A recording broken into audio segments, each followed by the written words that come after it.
fait, si tu veux, ça renvoie à ce qu'on appelle la blessure originelle. Toi, ta blessure originelle, je la vois très clairement, d'accord? La première blessure chez toi, c'est la blessure de trahison. En fait, c'est... Excuse-moi, je suis un peu enrhumée là, depuis 2 jours. C'est la blessure de trahison. Alors, tu sais, il y a 5 blessures, juste pour te dire en 2 mots, il y a 5 blessures, trahison, humiliation, injustice, il y en a 2 autres, bon bref. Abandon et... je sais plus quel est l'autre. Bon, bref. Alors, ta blessure originelle, on a tous, hein, on a tous plusieurs de blessures en nous, dont une qui apparaît, enfin, qui est plus forte que les autres, d'accord? Alors, toi, ta blessure originelle, je la vois très clairement, c'est cette blessure de trahison, d'accord? Tu as été trahi par quelqu'un ayant autorité sur toi. On me parle de l'âge de 3 ans. Quand je dis blessure de trahison, c'est ce que tu as ressenti, tu vois, à cet âge-là, quand on t'a dit ça, on t'a fait ça, d'accord? Et en fait, si tu veux, cette blessure de trahison, on me dit qu'elle a généré une blessure d'humiliation derrière, avec cette parole qui a été vécue comme une injustice. Donc d'abord, tu as la trahison, ensuite tu as l'humiliation, et ça fait naître chez toi cette idée d'injustice. Alors, qu'est-ce qui s'est passé exactement? C'est que on a dit quelque chose sur toi. On a dit que tu avais fait quelque chose alors que c'était pas vrai, d'accord? Et ça, on t'a mis face à quelqu'un d'autre et on a donné raison à l'autre alors que l'autre avait tort, mais toi, tu n'avais pas fait en fait ce dont on t'a accusé, d'accord? Donc moi, je te vois petit, donc à l'âge de 3 ans, on me dit encore dans ta chambre, sur le rebord de ton lit. Il y avait pas mal de cris ce jour-là. Alors, ces émotions de blessure, si tu veux, elles ont été ressenties de nouveau, tu les as ressenties de nouveau à l'âge de 5 ans. Voilà. Et là, je vois, on me dit, c'est comme si vraiment il y a un mur, mais vraiment qui était tombé d'un seul coup, tu vois, sur ta parole, pour bloquer en fait ta parole, quoi, t'empêcher de parler. C'est vraiment l'image que j'ai qui arrive et qu'est-ce qu'on me dit. Alors, à partir de ce moment-là, ce qui s'est passé, c'est qu'il y a eu une perte d'alignement. Donc, une perte d'alignement, et que là, tu as été retenu en fait dans le passé avec ces émotions qui se sont en fait cristallisées à cet instant-là. Donc, les émotions d'injustice, humiliation et injustice, d'accord? En fait, la trahison, tu vois, la première blessure originelle, c'est, disons, la cause de l'humiliation et l'injustice. Mais c'est l'humiliation et l'injustice, la peur de l'humiliation et d'être jugé en fait par les autres, qui a pris en fait le dessus, d'accord? Alors, ce qui fait que voilà, tu as développé c'est ce qu'on me dit, hein, moi je dis tu as, mais c'est ce qu'on me dit, ce que je canalise, d'accord? Cette peur d'être différent, la peur du jugement des autres. Donc en fait, tu t'es coupé en quelque sorte de ta liberté, donc de ta liberté de communiquer facilement notamment. Et on me dit que du coup, la conséquence c'est quoi? C'est que tu as un problème pour trouver les mots justes. Et notamment, là on me dit avec là actuellement. Donc ok. Donc tu vois, c'est un problème de communication et un problème pour trouver les mots justes surtout. C'est communiquer, mais avec cette idée de justice et de justesse derrière. Donc, on dit qu'il y a une idée de peur de perdre, en fait. Donc, ce que je vois et ce que je reçois comme message, c'est que, en fait, si tu veux, là, je revois une vie antérieure pour toi, mais qui a un impact dans cette vie-ci. Je prends un petit peu plus mon temps pour t'expliquer là les choses parce que c'est à la fois la vie antérieure et cette vie-ci. Alors on me dit qu'en 1742, en fait, c'était ton fils, d'accord? Il avait volé de l'argent dans une petite bourse, tu vois, c'était une bourse avec des pièces.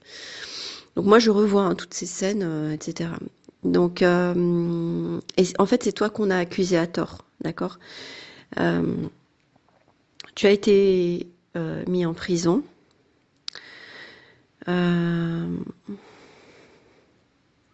Attends, je retrouve juste quelque chose.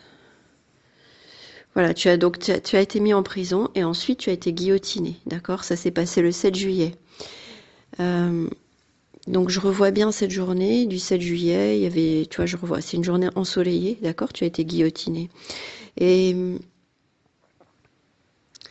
tu as subi avant ça, avant le 7 juillet, et à cause de cette histoire, une forme d'humiliation. Donc tu vois, l'humiliation, on revient aussi, déjà, d'avant.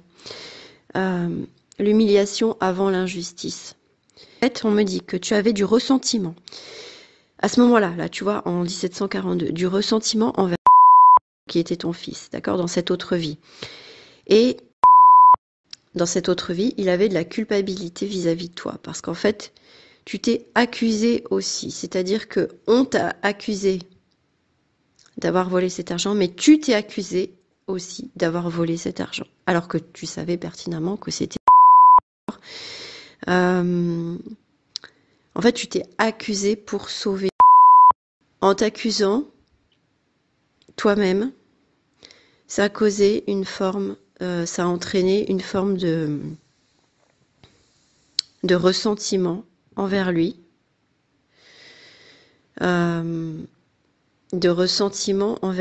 et lui, ça a entraîné forcément chez lui de la culpabilité, puisque tu as été accusé à sa place, en fait, d'accord? Et à partir de ce moment-là, ta parole, elle a été bloquée, une fois de plus.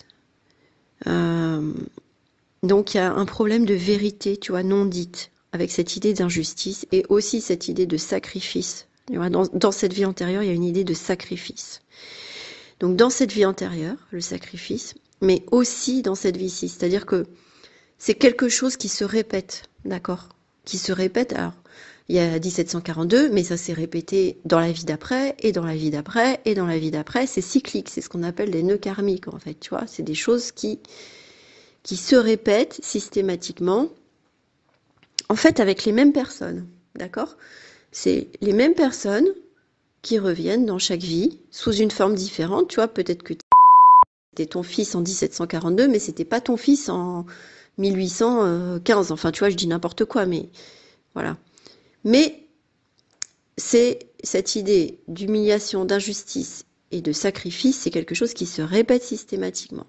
Et c'est quelque chose qui s'est répété dans toutes les vies, quasiment, par un acte violent, par un événement violent, en fait, d'accord? Mais c'est le cas de beaucoup de monde, hein, le sacrifice. Hein. On est tous des sacrifiés, hein, en fait, faut le savoir. Hein. Faut savoir qu'on est tous des sacrifiés. Moi, je sais que j'ai eu aussi énormément de sacrifices dans plein de vies, etc., quoi.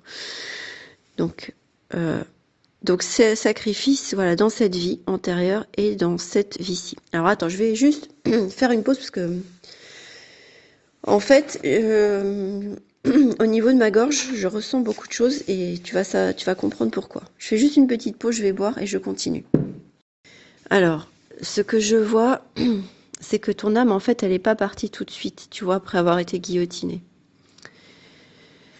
On me dit aussi que quand tu étais en prison, tu avais comme un tissu sur la bouche, c'est comme si tu étais bâillonné, donc tu vois encore la parole bloquée. Tout ça, on me le dit si tu veux, mais je le vois, hein, d'accord? Je vois les scènes. Ton fils, à l'époque, donc il a assisté à la scène, hein, il a assisté à ça.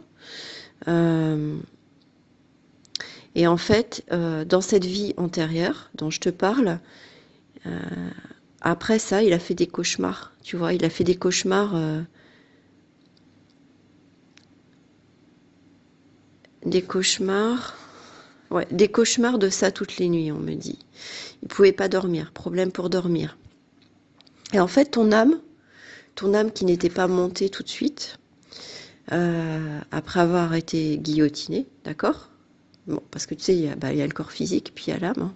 Le corps physique, c'est juste une enveloppe, tout simplement. Hein, mais l'âme, elle continue de vivre, hein, à travers les vies, etc.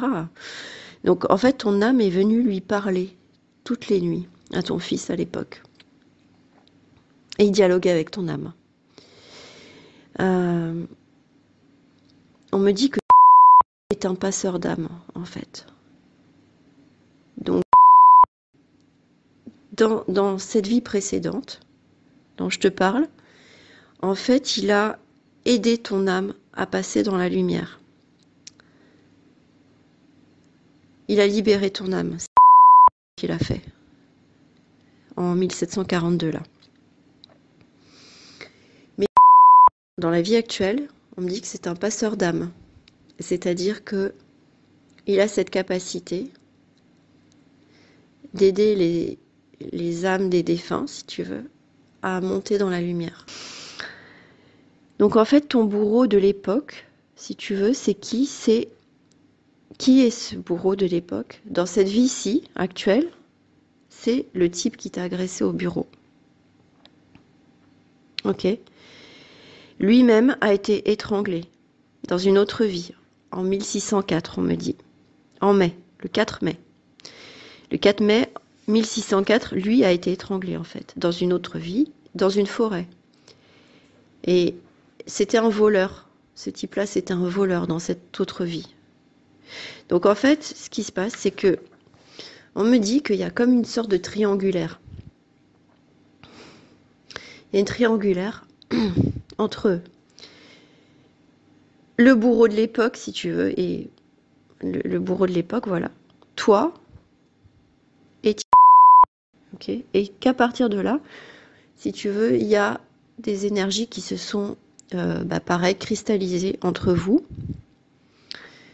Et le nœud, il est là, d'accord? Et je vais te faire un parallèle avec ce qu'on appelle le triangle de Karpman aujourd'hui. C'est quoi le triangle de Karpman? C'est le bourreau, la victime et le sauveur.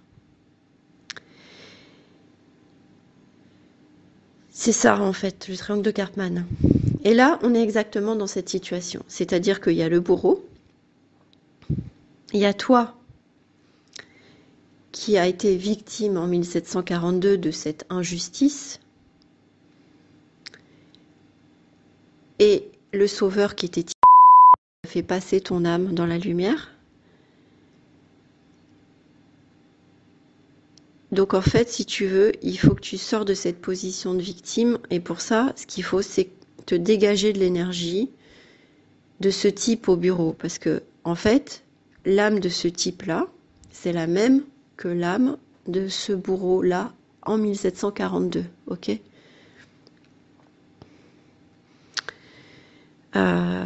Et quand il a ce lien-là avec toi,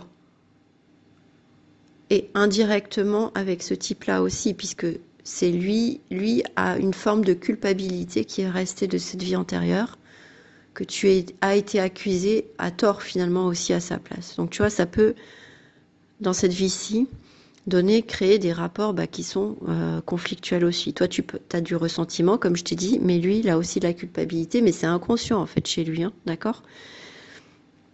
Et c'est inconscient chez toi aussi. Hein. Alors par contre, on dit que lui, il ressent l'énergie, tu vois. C'est-à-dire que, comme je t'ai dit tout à l'heure, il a une forte intuition. Toi, tu as une forte intuition dont tu n'as pas conscience, mais lui, il ressent vraiment l'énergie des gens. Donc en fait, lui, il ressent l'énergie de ce type-là du bureau à distance. Il la ressent, cette énergie. Et comme toi, ça t'impacte, il ressent cette énergie de ce type-là du bureau à travers toi. D'accord? Et c'est pour ça qu'il prend la fuite. Il prend la fuite en faisant des conneries, en prenant la voiture, etc. D'accord? En fait, c'est pour ça. C'est une tendance à fuir chez lui. Il est dans la fuite parce qu'en réalité, il reconnaît cette énergie, lui. Il n'en a pas conscience, mais il la reconnaît. Instinctivement, il la reconnaît parce qu'il a une très très forte intuition. Ok?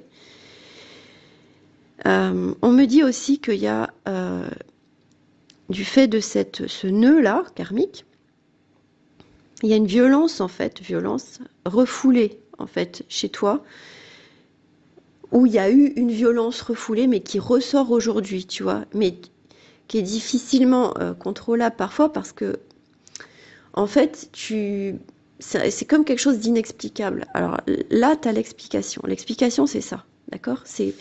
C'est pas que c'est un truc fou ou quoi que ce soit, c'est qu'il y a, en réalité, il y a une raison rationnelle, mais peut expliquer par cette vie antérieure, en fait. L'autre, tu vois, par exemple, ce type-là là, du bureau, en fait, c'est pulsionnel chez lui. C'est des pulsions, mais c'est pareil, c'est dû à ses vies antérieures, parce qu'il a toujours été bourreau, en fait, dans toutes ses vies antérieures. Ce qui n'excuse pas son geste. Ça justifie son geste, mais ça l'excuse pas, tu comprends? C'est-à-dire qu'en fait, il s'en rend même pas compte. Il est conscient, mais il s'en rend pas compte que c'est dû à tout ça, d'accord? Alors, on me dit aussi qu'il est violent avec sa femme, là, dans cette vie-ci. Et ce qu'il t'a fait, c'est pas la première fois qu'il le fait. Il a déjà fait sur quelqu'un d'autre, dans cette vie-ci. Ok? Il a déjà fait dans toutes ses vies, hein, d'une certaine manière. Mais tu vois, il a aussi lui-même été étranglé, donc il a un lien avec le cou qui est particulier. Donc voilà. Ce qu'il a fait là, c'est pas la première fois qu'il le fait dans cette vie-ci, il a déjà fait à quelqu'un d'autre. Mais c'est resté secret. Voilà. Il est écrasant et dominateur. Alors, l'idée du coup, c'est quoi? C'est encore une fois la parole bloquée. Donc en fait, et toi, on me dit vous êtes coupés de la lumière tous les deux. C'est comme si la connexion entre vous, elle était brûlante, tu vois. C'est comme s'il y a des flammes en fait. C'est comme des rayons, tu vois, brûlants, chauds, etc. Et en fait, c'est parce que la lumière, donc vous avez été coupé la lumière, mais c'est parce que en fait la lumière, elle a jamais été faite sur la vérité justement, la vérité de cette histoire. Donc aujourd'hui, tu vois, c'est fait, d'accord? On a mis la lumière dessus.